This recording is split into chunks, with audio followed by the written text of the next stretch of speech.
Isso é uma das coisas que me chamou a atenção também quando eu vi um vídeo teu que era sobre tatuagem e piercing. Sim. E eu estava falando porque existe uma ala bem radical da religião que diz que não pode tatuagem, não pode piercing, vai pro inferno e tal. E tu vem com uma visão muito mais inclusiva e muito mais interpretativa do que estava sendo dito naquele momento também. Tu se diferencia também, porque normalmente as pessoas, inclusive quem não te conhecia e tá vendo aqui, deve estar achando, o cara é religioso, deve ser radical, acho que eu vou pro inferno porque eu não acredito em Deus e tal. Mas na verdade não é por aí, tu deixa mais aberto para entendimento, né? Claro. Os ensinamentos. Jesus, ele quebrou todo esse paradigma. Ele se aproximou de todos os rejeitados. Então a samaritana, né, que não sabe o que é, o samaritano, ele era um judeu que se casou com outras pessoas não são judeus. Então, esse casamento contaminou a raça. Eles eram odiados, os samaritanos. Era tipo chamar o cara endemoniado. Então, o samaritano, a viúva pobre, né, a mulher, ele atendeu a prostituta. Chegou de encontro a todos aqueles que a sociedade rejeitava. E em momento algum ele falou, agora você vai para o inferno. Você se lascou, né? Em momento algum ele diz isso. Ele sempre tem uma aproximação de amor, de acolhimento, né? Tem uma mulher, essa foi uma pegada inteligente dos fariseus. Está em João capítulo 8, quem acompanha a Bíblia aí. Jesus está ensinando lá para a galera, de repente, os fariseus, que eram um pessoal religioso, era assim o top das galáxias nos dias de hoje, seria o equivalente a um arcebispo, hoje o pessoal criou a coisa do apóstolo, que não existe, tá? Nos dias de hoje não tem essa palhaçada não, era para a época de Jesus, depois a gente explica isso. Tá. Aí vem lá os caras que eram o top das galáxias, eram os doutores da lei, e trouxeram uma mulher adúltera, pega em flagrante. A lei mosaica que estava em vigor na época dava legitimidade para eles apedrejar aquela mulher até a morte. E é uma cena horrível, né? Como eles faziam, eles amarravam a pessoa, enterravam metade do corpo no chão, jogavam um capuz e mandavam pedra. E perguntam para Jesus, foi pego em adultério. A lei, eles estão na lei, né? A era da graça começa só depois da crucificação de Jesus. Jesus está consumado, dali para frente entramos na graça, uma nova era. Ali estava na lei. E perguntam para Jesus, e aí? Né? Ela tem que apedrejar, o que faz? E ele começa a escrever na terra, né? A inferência teológica mais, que eu acho plausível, é que Jesus estava escrevendo o pecado dos caras que estavam com a pedra na mão. Tipo assim, tá bom, você é adulto, você é ladrão, né? Tá falando que ele é adúltero, mas você é mentiroso, né? E começou a escrever, e isso criou um constrangimento naquela galera, e todo mundo largou a pedra e foi embora. Jesus chega para a mulher e ele não fala, agora, desculpa, você vai para o inferno, eu te livrei da pedrada, mas se você morrer, você vai para o inferno. Não, ele falou, olha, cadê teus acusadores? Não tem nenhum aqui, eu também não te acuso, vai e não peques mais. Um acolhimento de amor, né? Diferente de todo mundo. Então Jesus quebra o paradigma. Quem sou eu para dizer que alguém tatuado, minha esposa tem tatuagem, eu tenho, né? Fiz homenagem ao meu filho, minha esposa também tem, usa piercing, uma orelha cheia de piercing, né? E eu vejo gente com terno e gravata lá no congresso que o caráter dele é podre, né? Deus vê o coração, né? Você pegar um arquétipo bíblico, tem um João Batista na Bíblia, ele se vestia com pelo de camelo, cinto de couro, morava no deserto e comia grilo com mel. Era um cara... Grilo com mel? Gafanhoto com mel. Era um cara louco, pro seu tempo um doido. Mas a Bíblia diz que era um cara cheio de Espírito Santo, cheio de amor, de sabedoria, né? Dá ele como referência ali. Então, Deus, ele vê o nosso coração, ele não está preocupado, né? Você riscou o teu corpo, aí você fez uma homenagem, você fez um símbolo que para você tem um sentido, tal. Deus não vai te condenar por causa disso, ele vai te condenar pelas suas ações. Sim. Então, o coração, conheço muito pastor que está no altar, tem programa na TV, terno e gravata, e o cara é um pilantra, um ladrão, sabe? É um Pablo Escobar gospel, né? Pablo Escobar gospel. É bem por aí. Mas como é que tu vê a questão de que tu estava lendo, inclusive, lá no vídeo que eu vi, que existem alguns indícios, não indícios não, mas está meio que escrito lá que se tu fizer tal coisa, tu vai ser punido, tipo, se a mulher usar o colar, ela vai ser punida, se riscar o corpo vai ser punido e tal. Como é que tu... Eu não entendo como é que isso sai, assim, se divide, diz, não, tá escrito na Bíblia, mas não é isso não vai acontecer. Como é que faz essa defesa desse? Aí é contexto de época, você tem que analisar a Bíblia sob o ponto de vista histórico também, né? Você tem que entender que naquela época era assim, na época, por exemplo, na época de Jesus, né, ou até antes, era comum o homem ter mais de uma mulher, né? Então você podia ter 4 mulheres, era comum. No início da criação teve incesto, teve relações incestuosas, né? Depois o homem podia ter 4 mulheres. Davi teve 700 mulheres, 700. Salomão, filho de Davi, teve 1000. 1000 mulheres. Caraca. Eu não consigo imaginar uma coisa dessa, né? Que nem o Renato Gaúcho. O Renato Gaúcho disse chega que... lá, porra, até daqui 2 anos eu te vejo, né? Então, quer dizer, muito tempo. Então, esse era um contexto de época. Se você pegar isso para os dias de hoje, pô, tá valendo, eu posso ter 1000 mulheres aí, né, meu? Posso ter um harém, né? Davi, chegou um momento que ele mentiu, né? Foi um momento específico da vida dele. Ele mentiu para preservar a vida dele. Ele se fingiu de louco, né? Porque ele foi se esconder numa terra, ele matou o gigante Golias. Aí ele foi usar de uma boa astúcia. Ele foi se esconder bem na terra dos filisteus. Tipo assim, ele vai se esconder num local onde ninguém ia imaginar procurar ele. Ele estava lá na base inimiga. O inimigo procurando ele por todo lugar, ele está lá, né? Está na casa do inimigo. Aí reconhecem ele. E ele começa a se fingir de doido, começa a babar, começa a arranhar a porta, fingiu de maluco. Isso é bom. Né? Aí você vai dizer, pô, Davi, o homem segundo o coração de Deus, olha a palhaçada que ele fez. Se fosse nos dias de hoje, está possesso, vai para o inferno. Olha o demônio da baba aí. Né? Então, são contextos, você tem que avaliar o ponto de vista histórico daquele momento. Se você pegar pela Bíblia, historicamente, a Terra é plana. Se você pegar as bases bíblicas na Antiguidade, onde a Bíblia foi escrita, né, os conceitos ali, você vai dizer, bom, Terra é plana, porque a Bíblia dá essa referência, né? Tinha uma cúpula em cima, o Sol está perto da Terra, imagina, ele estaria fritando. Sim. Né? Se o Sol tiver... Sim, mas é que na visão deles ele é menorzinho, né? Ele fica girando aqui, mas ele é... Exato, eles acham que a Lua e o Sol têm o mesmo tamanho, né? É uma questão de perspectiva. Enfim, é contexto de época, a gente tem que analisar isso daí.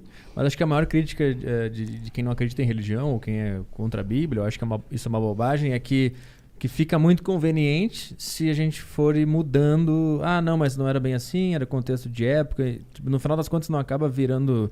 O argumento deles não pode ser validado, tipo, então não é um livro universal, não é uma mensagem que pode ser passada se cada época ela muda. Como é que... Esse aspecto, legal. Como é que você explica? Todo o Velho Testamento, ele foi preparado para que você entenda o Novo. Então, todas as histórias do Velho Testamento, eles vão fazer com que você tenha uma compreensão do Novo. Pensar um exemplo. Moisés, ele está lá no Egito, preso, cativeiro no Egito. De repente, Deus dá uma orientação para eles. Olha, vai passar aqui um anjo da morte e vai matar todos os primogênitos do Egito. A última praga ali, né? São as 10 pragas, vai ter essa daí, a morte dos primogênitos. E aí, para que esse anjo de Deus não destrua, né, vocês que são hebreus, você vai pegar sangue, né, e vai atingir o umbral da porta, né, com esse sangue.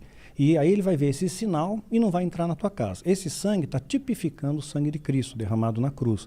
Esse sangue nos protege, nos guarda, nos livra, nos traz a remissão para nós. Então o Velho Testamento faz com que nós possamos entender o Novo.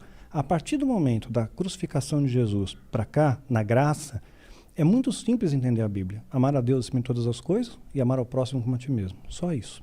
É isso que Deus estabeleceu. E essa é a espinha dorsal, é o amor.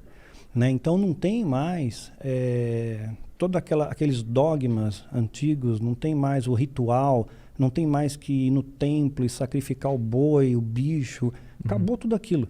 Jesus só trouxe uma prerrogativa do amor, amar a Deus e amar ao próximo. Então você não vai fazer mal para o próximo porque você não quer que faça para você. E eu vou amar a Deus, eu vou honrar a Deus e os valores dele que Jesus deixou para a gente como herança. Então basicamente é isso, esse é o Novo Testamento. Eu não entendo direito essa divisão, porque eu sou bem leigo no assunto. O que é o Velho Testamento e o Novo Testamento? Como é que o Velho Testamento, a gente conta a história antes de Cristo e depois de Cristo. Né? Esse é o marcador de tempo. Hoje a gente conta o nosso calendário gregoriano. Nós estamos em 2021 pelo calendário gregoriano. Então a gente conta antes de Cristo e depois de Cristo. O Velho Testamento é o anterior a Cristo, antes de Cristo. Né? Tudo que passou antes é anterior a Cristo, é Velho Testamento. O Novo Testamento, ele vem com a presença de Jesus, né? Então já havia profecias que Jesus ia vir no Velho Testamento. Então tudo tem implicações que vão culminar na vinda de Cristo. A partir da vinda de Jesus começa um Novo Testamento, não no seu nascimento, mas na sua morte. E quando ele morre, né, o sangue dele é derramado, ele diz, está consumado. A partir dali, rasga o véu do templo e começa o Novo Testamento. Né? Aí é uma nova pegada que vai ter essa questão do amor como base central. E essa divisão ela foi feita já na época ou foi depois, quando foram contar a história, que dividiram em velho e novo? Porque eu lembro quando eu era adolescente, que eu era metido ateu, não sei o quê, eu não sou mais. E eu lembro que um dos argumentos que me pegava era tipo assim, o Velho Testamento tinha um monte de cagado, falava um monte de merda, que era pra matar não sei quem, que a mulher tinha que... matava a cidade inteira, matava mulher, criança, animal, todo mundo. Gay tinha que morrer, não sei o quê. E aí os caras viram, isso não podemos mais falar esse tipo de coisa, vamos fazer um Novo Testamento pra deixar ele mais leve. Esse é o argumento que eu ouvia, eu ficava, esses religiosos... o velho truque. Como é que é essa história? Tem sentido esse argumento? Como é que eu quebro esse argumento? Quero aprender a quebrar esse argumento. Eu não sou mais ateu. Pô. Então, na verdade é o seguinte, Jesus ele vem, estabelece essa nova aliança conosco. Então aquilo que é Velho Testamento, passou. Serve de entendimento para você, serve para compreender todos os valores do Novo. O Novo Testamento começa com a morte de Cristo. É claro que ninguém naquele momento histórico falou, vamos começar a contar a história agora. Vamos mudar a data. A data continuou sendo, pelo calendário judaico, como era contado o tempo ali. Mais adiante, quando Constantino, ele era o imperador romano, ele acaba tendo uma visão lá na guerra, tal, ele acaba então absorvendo o cristianismo. Então, o cristianismo se torna a religião oficial do Império Romano. Aí nasceu a Igreja Católica Apostólica Romana. Com o nascimento da Igreja Católica Apostólica Romana, depois teve o Edito de Milão em 313, dizendo que todos os cristãos podiam praticar livremente a sua fé. Antes os cristãos eram perseguidos, lançados nas arenas, os leões matavam. E aí em 325 formam um cânon. A partir daí, eles começam a fazer uma nova contagem de tempo, eles vão redefinir o tempo, né? Qual foi o momento histórico que Jesus morreu? Quando ele nasceu, né? E aí começa a vir o que a gente conhece como calendário gregoriano. O Papa Gregório estabelece um novo calendário e a gente faz uma nova contagem de tempo, né? Partindo dessa premissa. Mesma coisa a Bíblia, ela foi escrita a ato contínuo. Hoje a gente vê o versículo tal, capítulo tal, isso não tinha, né? Isso foi feito depois para facilitar o entendimento, a compreensão de quem está estudando. Então, hoje, o que prevalece hoje é a prerrogativa de Cristo. E Jesus ele é um grande diferencial, porque além dele dividir a história, né, continuar transformando vidas, ele tem muito mais poder de transformação. Eu tenho amigos meus que são budistas e respeito profundamente. Né? Mas se pegar o budismo, que é mais antigo ainda, né, você não vai encontrar nenhum desses, como eles chamam de avatar, ou Maitreya, tal, que ressuscitou. Jesus ressuscitou. E a gente tem provas empíricas disso, não arqueológicas, né? Não documentais, ninguém fotografou, não tinha isso. Mas partindo do pressuposto que na época Pôncio Pilatos, que era o procurador romano em Jerusalém, havia um boato entre os discípulos de Jesus que se ele morresse, ele ia ressuscitar.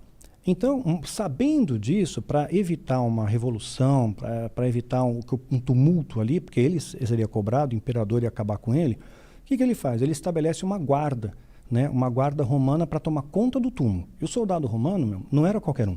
Sabe? Ele tinha uma couraça aqui na frente e tinha 2 cintas de couro atrás, formando um X. Então, o soldado romano nunca dava as costas ao inimigo. Eram super bem treinados, o melhor soldado e exército do planeta naquele momento. O Império Romano só foi acabar em 476 depois de Cristo. Séculos e séculos ali de governo. Tomando uma guarda, né, um pelotão. Esse pelotão tinha no mínimo 21 soldados, altamente treinados para tomar conta de um túmulo. Então, evidentemente, seria muita vergonha para o Império Romano dizer, roubaram um corpo daqui que tinha uma pedra super pesada, né? Vieram até aqui, rolaram a pedra debaixo da nossa barba, seria vexatório para eles. E o outro fator, né? Quer dizer, o soldado romano ficou lá e o corpo sumiu, né? E outro fator, os discípulos de Jesus. Eles continuaram afirmando que Jesus ressuscitou e apareceu para eles. Ele apareceu para mais de 500 pessoas num período de 40 dias. Então, esses discípulos falaram, eu vi Jesus, eu deram a vida por Jesus.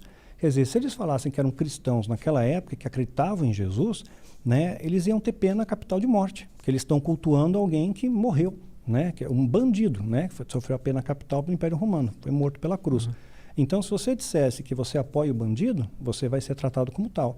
E eles não se importaram, quer dizer, eles realmente tiveram uma experiência com Deus muito forte, eles tiveram um contato muito íntimo com Jesus. Então, ninguém em sã consciência, né, falaria isso, né? Ia se dar, porque o Império Romano era cruel, eles torturavam de maneira bárbara, né? O filme do Mel Gibson acho que mais se aproxima, Paixão de Cristo, que conta realmente como é que era essa tortura, o açoitamento, né? Não era uma coisa branda. Então, eles deram a vida, então Jesus realmente ressuscitou.